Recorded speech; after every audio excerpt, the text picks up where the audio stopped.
let's talk about team building in Etheria Restart. Not just who to use, but how to actually build a team that works for your account. Even if you're not pulling the units like Lily or Shadow Sonya, this isn't a use this exact team build guide. Nah, because we all have different units. This is a framework, and I'm giving you the puzzle pieces, the structure, the logic, so you can make teams that win using what you have. So let's get into it. Identify your DPS. So are they AoE or single target?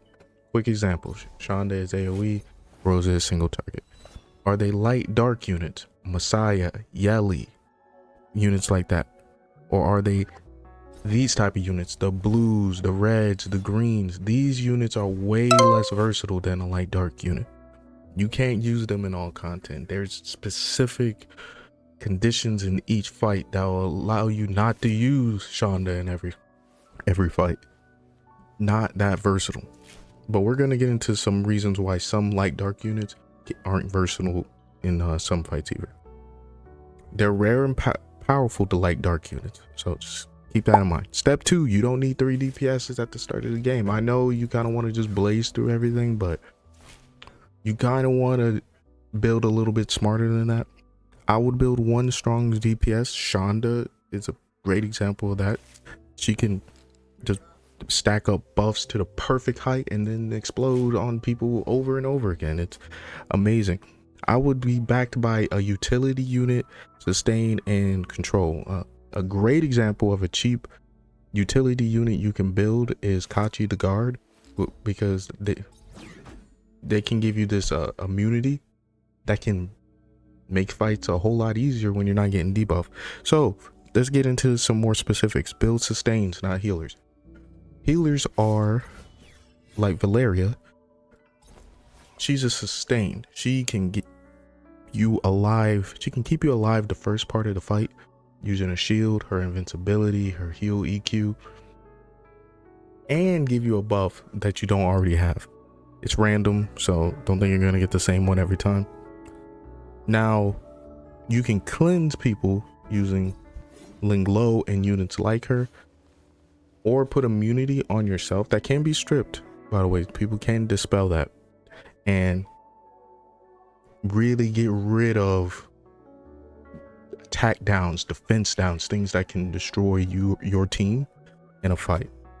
Now, another way to prevent damage to your team is CC units, and a great example of that is Kraken. He can freeze units like no one's business. And the incomparable Kazuo, who a lot of people use for Doki Doki.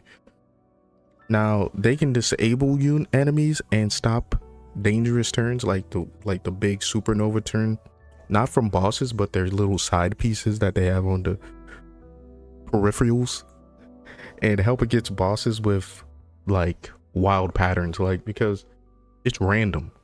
A lot of fights like Doki Doki,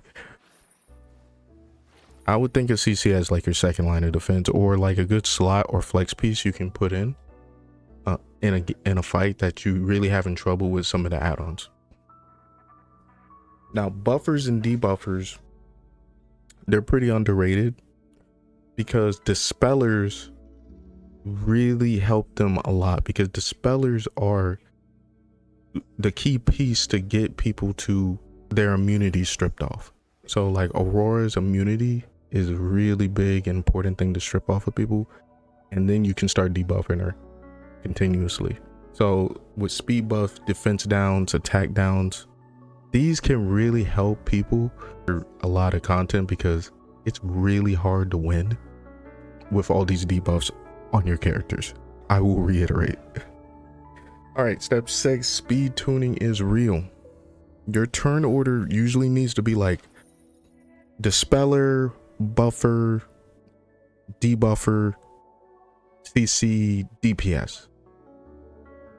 But for Doki Doki, that's the turn order. Now, I would flip that in most cases to have your DPS go before your CCer, so your CCer can cancel out the enemy's whole turn before. But in Doki Doki, you want your CCer like Kazuyo to go before your DPS, like Rosa, if you're stuck using Rosa, you know, for that type of content. She can work.